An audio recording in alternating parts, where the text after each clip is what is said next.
Hello friends. तो polyester के अलग अलग फॉर्म के बारे में हम लोग ने देखा था। अभी हम लोग पॉलीएस्टर जो है वो किस तरह से बना है उसके बारे में देखते हैं। तो पॉलीएस्टर यानी कि poly plus ester is actually made up of repeating units of a chemical which is called an ester. Ester के जो केमिकल यूनिट्स है वो रिपीटिंगली अरेंज हो जाएंगे तो पॉलीएस्टर बनता है। और ये जो पॉली प्लस एस्टर, ये जो एस्टर है are the chemicals which give the fruits their smell. ये जो एस्टर होते हैं उसका जो स्मेल होता है वो फ्रूट जैसा ही होता है।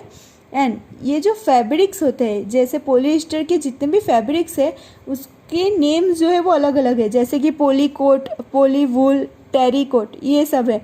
तो ये सब नेम जो है वो इसीलिए ऐसे जो होते हैं, फॉर एग्जांपल पॉलीकोट है तो पॉलीकोट जो होता है वो पॉलीएस्टर एंड कॉटन का मिक्सचर से बना है, इसीलिए पॉली प्लस कॉटन का COT मतलब पॉलीकोट, इस तरह से नाम जो है वो सजेस्ट किया जाता है। बात करें पॉलीवूल की तो polywool is a mixture of polyester and wool. Polyester and wool mix करके ये पॉलीवूल नाम का जो फैब्रिक्स है वो बनाया जाता है, इसीलिए इस तरह से उसके नेम होते हैं। जनरली ये पॉलीकोट एंड ये जो पॉलीवूल है उसका आप लोग को 1 मार्क्स में पूछा जाता है कि पॉलीकोट किस दो फैब्रिक से बना है, तो पॉलीएस्टर एंड कॉटन। पॉलीवूल का पूछे तो पॉलीएस्टर एंड वूल। एंड ये जो पॉलीएस्टर का डेफिनेशन है वो आता है। आगे देखते हैं एक्रेलिक के बारे में। तो जनरली हम जो स्वेटर, शॉल, ब्लैंकेट विंटर में जो यूज़ करते हैं उसमें से कुछ जो है वो दिखते हैं नेचुरल वूल में से बने। हम लोग को ऐसा दिखते हैं कि वो जो है वो नेचुरल जो वूल है उसमें से बना है, लेकिन जनरली ये नेचुरल वूल में से बना नहीं होता है। और वो जो these are prepare from another type of synthetic fibre which is called acrylic. ये दिखता है कि ये नेचुरल वूल से बना है, लेकिन ये नेचुरल वूल उसमें यूज़ नहीं हुआ होता है। ऐसा ही सेम सिंथेटिक फाइबर होता है जिसको हम बोलते हैं एक्रेलिक। वो एक्रेलिक से बना होता है जो ये नेचुरल वूल की तरह ही दिखता है। जो नेचुरल सोर्सेस में से जो वूल लिया जाता है, जैसे कि सीप है, कैमल है, जिसमें से ये भी वूल नेचुरल में लिया जाता है, वो एक्सपेंसिव होता है। जबकि जो सिंथेटिक है यानी कि एक्रेलिक जो होता है वो उससे रिलेटिवली चीप होता है, सस्ता होता है। And they are available in variety of colours, जो कलर चाहिए उसमें अवेलेबल होता है। जो सिंथेटिक फाइबर्स होते हैं वो ज़्यादा ड्यूरेबल होते हैं यानी कि ज़्यादा टिकाऊ होते हैं। एंड ऑल्सो एफोर्डेबल, वो एफोर्डेबल होते हैं। And which makes them more popular than a natural fibres. ये कैरेक्टरिस्टिक की वजह से वो नेचुरल फाइबर से भी ज़्यादा वो पॉपुलर है। तो आपको ये रीज़न भी आ सकता है एग्जाम में कि why acrylic is more popular than a natural वूल।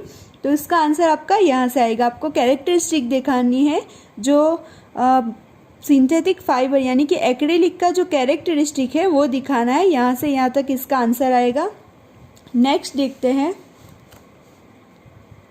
यहाँ पे आपको बताया गया है कि आपने स्टैंडर्ड 7 के अंदर जो नेचुरल एंड सिंथेटिक फाइबर्स का जो बर्निंग वाला एक्टिविटी था वो परफॉर्म किया था, और उससे आपने क्या ऑब्जर्व किया था ये पूछा गया है। यहाँ पे आप लोग को सिंथेटिक फाइबर्स का एक डिसएडवांटेज दिया है कि जो सिंथेटिक फाइबर्स हैं वो जल्दी फायर को कैच कर लेते हैं, और इससे जो है वो अगर आपने ये सिंथेटिक फाइबर का कपड़ा पहना है वो जल्दी फायर को कैच कर लेता है, और अगर वो फायर को कैच कर लेता है तो वो जल्दी मेल्ट हो जाता है और वो हमारी बॉडी के साथ स्टिक हो जाता है। इसीलिए जब किचन में काम कर रहे होते हैं तब ये सिंथेटिक क्लोथ्स जो है वो नहीं पहनने चाहिए। एज वेल एज जब लेबोरेटरी में आप वर्क कर रहे हो तब भी ये सिंथेटिक क्लोथ्स जो है वो नहीं पहनने चाहिए।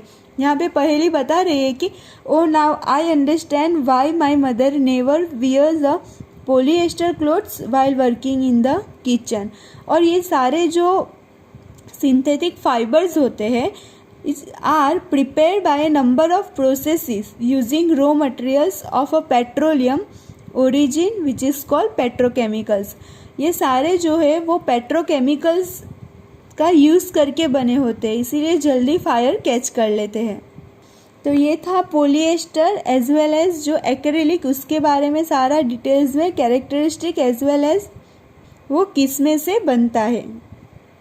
नेक्स्ट हमें कैरेक्टरिस्टिक देखना है। इसमें से ज़्यादातर आप लोग को यूज़ आते हैं और ये जो रीज़न है वो आता है, एज वेल एज जो एक्रेलिक है तो किस में एक्रेलिक यूज़ होता है, ये जो पॉलीएस्टर है उसमें शॉर्ट क्वेश्चन इस तरह के आते हैं। Okay friends, thank you.